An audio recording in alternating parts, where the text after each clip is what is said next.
Hello everyone, Tarsis here back with another Resonance Solstice video. For this video, let's talk about Mumei and Ikoma.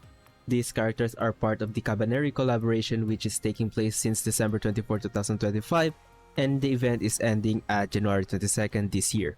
So I'm gonna break down their kit, mainly their skill, Resonance, Awakening, and then I'll provide some recommended equipment as well as sample teams. So to begin with, let's start with Mumei. Starting with her cards, we have Butterfly Dance. This is a 2-cost red card that deals 6 hits of damage to the enemy, and it also has a 10% chance to trigger Ignite. Next, we have Ghost Dance. This is a 3-cost red card that deals damage over 3 hits. Additionally, it debuffs the target by reducing its attack and defense by 3% up to a maximum of 30%. This card can also inflict stun, injure, and slash. Lastly, we have her ultimate or leader skill being Ephemeral Dance. This is a 5-cost red card that deals over 12 hits of damage to all enemies present on the field. This also triggers Rend and Wildfire in the process. Additionally, each hit has a chance to trigger Slash by 25%. Now, let's move on to her Resonance. For Resonance 1 makes it so that whenever she uses Butterfly Dance, she adds a Ghost Dance into her hand. Similarly for Ghost Dance, when it is used, she adds Butterfly Dance instead. Now, for Resonance 2, this grants her 20% chance to dodge any incoming attacks. On a side note, once she dodges successfully, she also gains 0.5 cost. For Resonance 4, at the beginning of the battle or when the deck is reshuffled after cycling through the cards, she guarantees a Butterfly Dance on the next draw. As a side effect, she drains 10% card HP of the ally who has the highest HP, and Mumei increases her final damage by 35% more, and she also buffs herself with Berserk and Hyper Armor for 12 seconds. Lastly, for Resonance 5, she improves her Butterfly Dance to deal 2 more hits, and whenever she uses Ghost Dance, the damage of Ephemeral Dance is improved by 50% more. Moving on, for her Awakening, we have Awakening 1. This increases her attack by 3% every time a leader skill or ultimate is used. The buff can scale up to 99%. For her Awakening 2, hits from Butterfly Dance or Ghost Dance will restore 0.06 cost and heals her for 5% of the damage dealt. Additionally, when she uses Ephemeral Dance or dodge an attack, she heals all allies for 5% of their max HP. Now, for Awakening 4, this improves Resonance 4 by increasing the attack and defense by 15 up to a maximum of 150 whenever it starts to absorb HP. Lastly, for Awakening 5, anytime that a leader skill or ultimate card is used, trigger Butterfly Dance or Ghost Dance, and after using Ephemeral Dance, all enemies will take 20% more damage lasting for 5 seconds. And now, let's talk about Ikoma. Starting with his cards, we have Tsuranouki Shots. This is a 2-cost card that deals damage once and inflicts Corrupt, Injure, and Ignite. Next, we have Charge, a 1-cost red card that buffs the next instance of Tsuranouki Shot or Burst Shot by 100%. This effect can also stack, so you can use 2 charges before using either Tsuranouki Shot or Burst Shot. Then we have his ultimate, Burst Shot. It is a 5-cost red card that deals damage over 5 hits and inflicts Slash, Injure, and Ignite. Lastly, we have his derivative card, Black Elixir. This is a 4-cost purple card that deals reverb damage to all enemies while ignoring their defense. Once used, it reduces 1% of Ikoma's max HP for 30 seconds. Within this period, Ikoma deals 50% more final damage and takes 50% less final damage.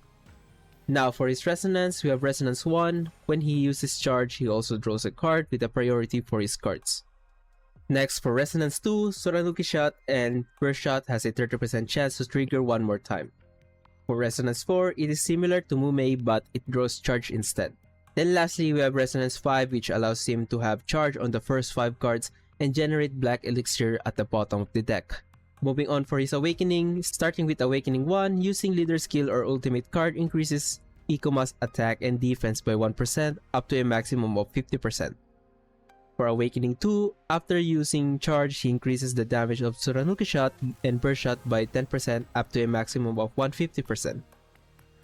Awakening 4, same as Mumei by improving Resonance 4 by increasing the attack and defense by 15 up to a maximum of 150 whenever it starts to absorb HP.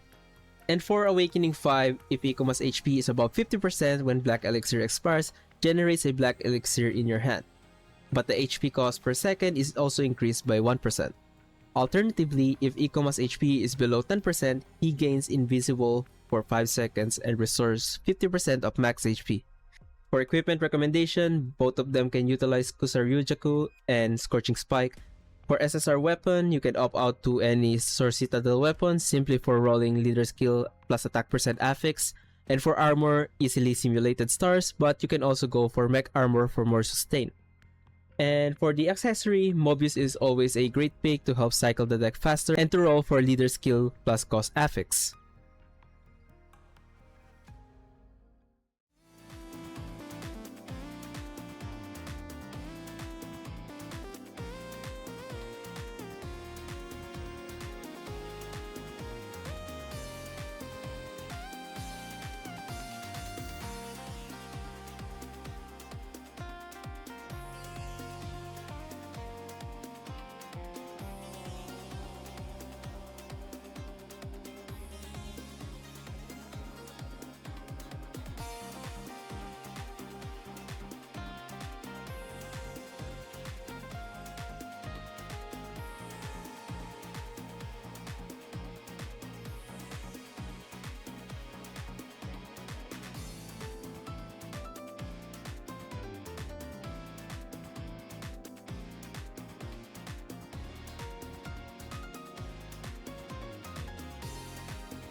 So overall, Mumei and Ikoma are great characters, however there are caveats on just playing them at their base copy.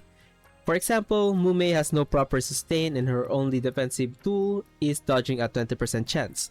This can be fixed by getting her a 2 or equipping mech armor or any healing related equipment. Next for Ikoma, despite being a defense unit, he's more of a DPS character. You're also limited to 1 black elixir at base copy. He also has no cost generation to provide additional utility and he lacks AoE capabilities aside from the use of black elixir. Regardless, they're still great despite the flaws, and since they're collab characters, might as well pull for collection. Ikoma is free from the event, so you just need to pull for Mumei. Anyways, that's it for me in this video. Leave a like and sub if you learned something. For the team earlier, I will leave the code in the description. And as always, for written guys, visit us in pridewin.gg. Thanks for watching, and I'll see you on the next one. Goodbye for now.